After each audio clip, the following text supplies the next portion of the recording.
এক নম্বর, সবকিছু সবাইরে বলবেন না।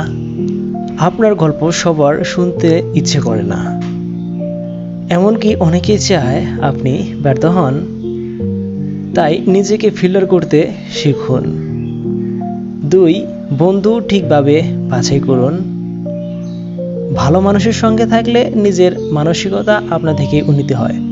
বন্ধুরা আপনার ভবিষ্যৎ গড়ে, তাই বুদ্ধি খাটান।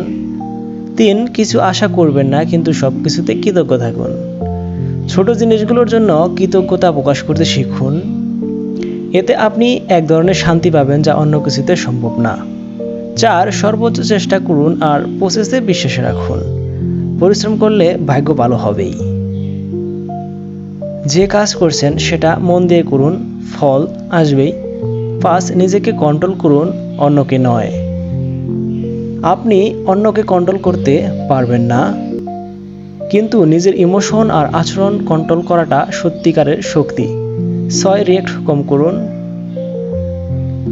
আপনার রিঅ্যাকশন যদি কেউ কন্ট্রোল করতে না পারে, তখন কেউ আপনাকে ম্যানিপুলেটও করতে পারবে না। আন্তরিক ধন্যবাদ।